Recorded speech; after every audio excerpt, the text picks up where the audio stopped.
May depression ba ang iyong asawa o ang iyong mahal sa buhay?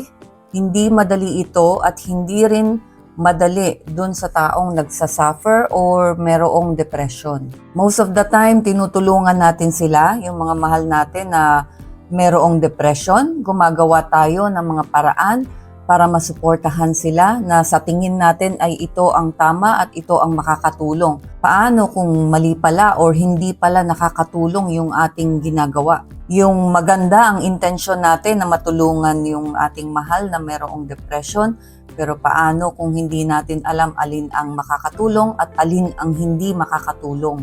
Kung mahal mo ang taong may depression, kailangan mong maintindihan ang mga bagay na makakatulong sa kanya at hindi yung manghuhula ka lang kung ano ang dapat na gawin. Dahil hindi sapat na mahal mo lang siya para maayos to. Kailangan din ng information, ng knowledge kung paano i-handle ito.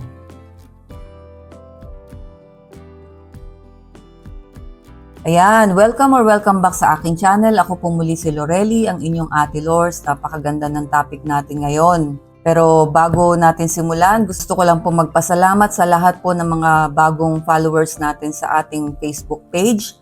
At pasensya na po sa mga hindi ko kaagad nare-replyan yung mga PM ninyo. I'm trying my best pero nag-iisa lang po ang inyong Ate Lors. Ako po ang gumagawa lahat-lahat, pati pag-edit, lahat. Trying hard na po sa lahat. Ganon din po sa mga nag-subscribe sa YouTube. Maraming salamat po sa inyo. Shout out na rin kay Wafa, kay Nicole, at kay Ivy dyan sa Japan. Yung mga laging nakasubaybay sa atin. Maraming salamat sa inyo. Okay, simulan na natin. Ang pagmamahal sa taong may depression ay isa sa pinakamahirap na sitwasyon sa isang relasyon. Kaso, syempre, dahil sa tunay na pagmamahal mo at talagang wagas yung pag-ibig mo, nandyan ka, nananatili ka para suportahan yung minamahal mo na merong depression. Kahit na sa tingin natin parang sumasama na yung ugali niya, iniintindi mo pa rin dahil alam mo na merong depression. Dahil alam mo na meron siyang kinakaharap na laban, which is ang sarili niya. At yung laban na yon ay hindi mo kayang kontrolin. So bilang partner o bilang asawa ng taong merong depression, maaaring iniisip ninyo na kaya kong ayusin yan at kaya ko siyang pasayahin at kaya ko siyang iligtas sa depression na yan. Yan yung ginagawa mong lahat. Inuunawa mo siya, inaalagaan mo siya, sinusuportahan mo siya sa lahat-lahat ng pangangailangan niya. Ayun nga lang, syempre minsan nakakaramdam ka rin ng pagkapagod.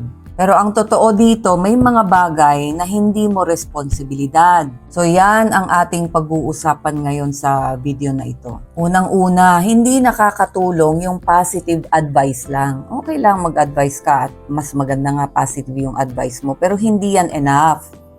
Okay? Madalas natin kasing sabihin na mag-isip ka lang ng positive. Lumabas ka lang, gagaan ang pakiramdam mo. Or mag-exercise ka, libangin mo ang sarili mo. Maganda ang intensyon mo, pero para sa taong mayroong depression, hindi yon nakakatulong. Bakit? Kasi ang depression, hindi yan simpleng lungkot lang.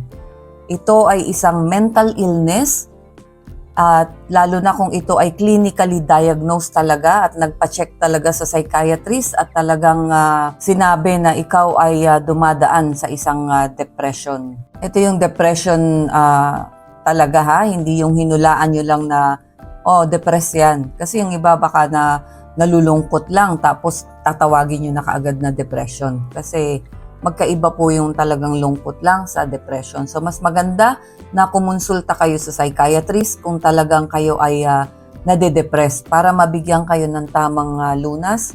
Kasi kapag psychiatrist po, doon sila ay nakakapag-diagnose ng mental illness at doon nakakapagbigay sila ng mga gamot na kailangan. Unlike po sa aming mga psychologists, hindi po kami allowed magreseta ng gamot at hindi rin kami ang nagda-diagnose ng mental illness. More on po kami, behavioral pattern at pagko-coach at pagga-guide sa inyo, more on therapy. At kapag pinayuhan natin yan na ganun nga, yung lumabas ka lang, maglibang ka lang, lalo lang silang nakakaramdam ng helplessness, ng guilt, ng frustration. So kung nakikita nyo sila na nandyan lang, nakaupo, nakatulala, or minsan tulog lang ng tulog, minsan yun talaga lang yung kailangan nila.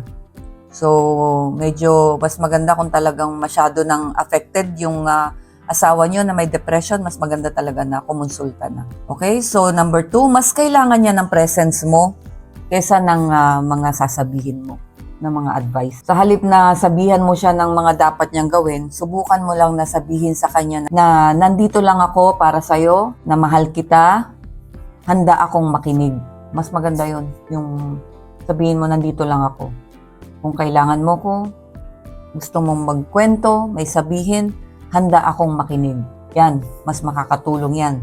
Kasi minsan ang pinakamalaking tulong lang talaga sa taong may depression ay yung mapakinggan sila, mailabas yung kanilang hinaing. So, iparamdam mo sa kanya na nandyan ka, willing kang makinig na walang judgment. Makikinig ka lang talaga. Okay, yung sumunod kapag lumalayo siya, baka magpanic naman kayo kapag naramdaman nyo na lumalayo siya. Tapos baka kung anong magawa nyo, di ba, masabi nyo or habulin nyo dahil nararamdaman nyo na lumalayo, hindi ibig sabihin hindi ka nito mahal. Dahil nga sa kanyang pinagdadaanan, nagkakaroon siya ng mga ganitong action. So isa sa pinakamasakit, kapag ang kapartner mo ay merong depression, kadalasan andyan yung hindi magre-reply sa sinasabi mo o sa message mo, umiiwas sa conversation, umiiwas sa mga gathering, or minsan umaalis, naglalaho kasi gustong mag-isa, gustong mapag-isa. So akala mo naman hindi ka na niya mahal, tapos gagawa ka ng mga action na baka ma-overwhelm lang siya o lalo siyang matrigger yung kanyang depression. So hayaan nyo lang. Kasi ang totoo lang yan, kadalasan, ayaw lang nila maging pabigat. Kaya minsan lumalayo yan. Kasi nahihiya sila, na parang feeling nila masyado na akong pabigat sa'yo. Ayaw nila na magdala pa sila ng negative na energy sa'yo. O talagang hiyang-hiya lang talaga siya sa'yo. Okay, yung pang-apat natin, hindi mo kayang ayusin yung asawa mo o yung partner mo o yung mahal mo na may depression. Ito ang pinakamahirap tanggapin. Kahit gaano mo siya kamahal, hindi mo siya kayang ayusin. Hindi mo kayang alisin ang depression niya. Hindi mo kayang kontrolin ang healing process niya, yung pagpapagaling niya.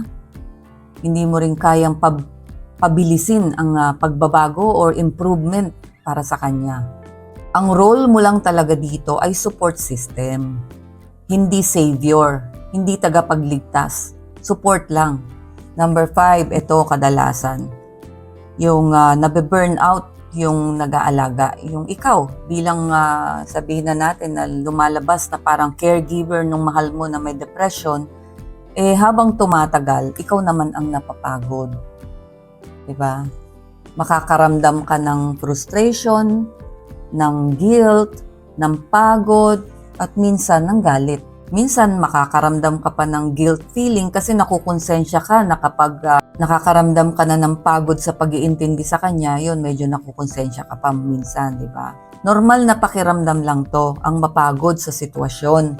Kaya kapag nakakaramdam ka na ng pagod sa sitwasyon ninyo, gumawa ka din ng paraan paano ka makakapag-unwind, magkaroon ka rin ng space sa sarili mo, ng time para sa sarili mo, para medyo ma-recharge naman yung iyong energy.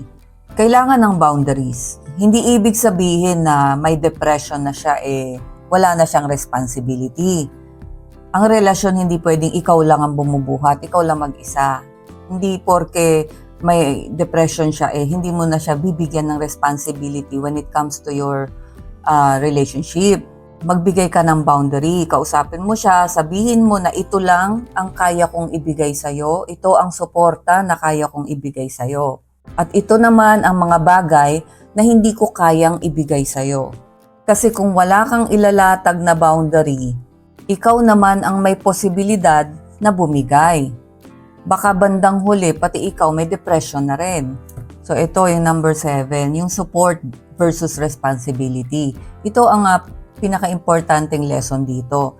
Yung sumuporta sa kanya, support system, tama yan. Pero yung responsibility, hindi mo dapat akuin yung pagpapagaling sa depression niya. Kasi kapag inako mo yan, siya mismo unti-unti siyang titigil sa pagte-take ng responsibility para sa sarili niya, para gumaling siya. Kasi iaasan na niya yan sa'yo. Kailangan din niyang kumilos. Oo, mahirap ang depression. Pero kahit na may depression, kailangan pa rin niyang gumawa ng effort, magpakita ng willingness na umayos siya, gumaling siya sa kanyang depression, subukang gumalaw kahit na konti-konti. Hindi yun talagang walang gagawin. Dahil meron siyang karelasyon eh. Ang relationship kasi, dalawang tao yan.